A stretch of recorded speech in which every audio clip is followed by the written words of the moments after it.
Casey, transcription number 54. Start. Mr. Chairman, the discussion on the resolution put forward by Mr. Sinha and the substitute motion put forward by Mr. Das has turned out to be a discussion in the nature of a general discussion of the budget of the All India Radio. I do not want to go into all the considerations which have been put forward, but I want to say one thing about the substitute motion that has been put forward by Mr. Das. I think in India we are developing a passion for having committees and commissions. We want a committee or a commission for every blessed thing that there is in India. I think there are millions and millions of things in India. I would say that before we think of having any other commission or committee appointed, we should first of all read the reports of those committees and commissions which are before us, digest them and take action on them, and then think of doing something else. For instance, what is the record of the Ministry of Broadcasting in the matter of the Film Enquiry Committee report? They have now the Press Commission's report. The two bodies have been set up by this ministry. What action has been taken on the report of the Film Enquiry Committee, and what action is going to be taken on the report of the Press Commission? I think that the Press Commission's report may be thrown into cold storage. We will not allow it to be thrown into cold storage. I know what has happened to the report of the Film Enquiry Committee. Therefore, I say that this passion for committees and commissions should be curbed, and we should not run away with the idea that the commission will provide the panacea for all our ills and that a committee will cure all our difficulties and troubles. Therefore, I think it is no use appointing a commission at this stage to go into the question of broadcasting. There is another thing. My friend has been asking for the appointment of a corporation. I am a member of the Lok Sabha, and if you ask me to be a party to the appointment of a corporation, it would be tantamount to this that I abrogate almost all my responsibilities and privileges as a member of the Lok Sabha.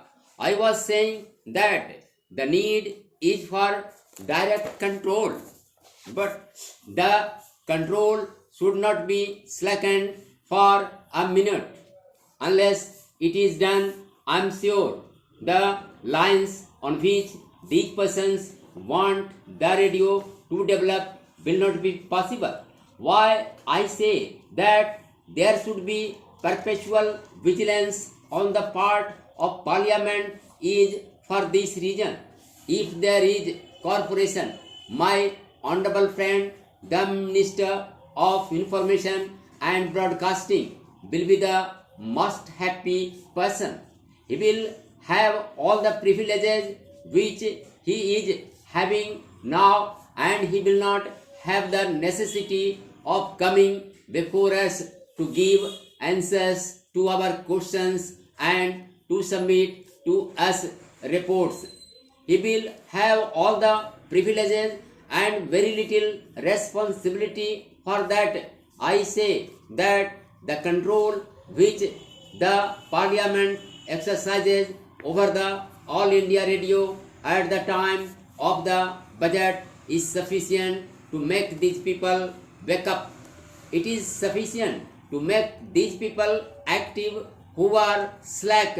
It is sufficient for those people who practice nepotism to be fair, and if there is a corporation, the whole thing will go away and we shall not have any control over the All India Radio. Now we have control over appointments through the Public Service Commission, and if we have a corporation, I do not think you will have that control. We have control over the All India Radio on account of the Public Accounts Committee and the Estimates Committee. My friends have said that the Estimates Committee has suggested 92 improvements to be made in the All India Radio. I think that shows how effectively and how comprehensively the work has been done. When work of that kind is being done by the Estimates Committee and the Public Accounts Committee, and when the whole thing comes before the House, I do not see why we should have a corporation of this kind. We in India in this transitional era are suffering from self-contradictory impulses. On the one hand, I see on the floor of this house something being said that we should not take this country or that country as our model, and on the other hand, a gentle man wants us to follow the BBC model or some other model. That is a self-contradictory impulse. Somewhere in the 1954 issue of this quarterly, I find an article not eulogizing the corporation but an article on the subject of the ills of the British Broadcasting Corporation. The gentleman has gone into the question and given us the reason for that and also the remedies for that. I would therefore say that we do not need a corporation.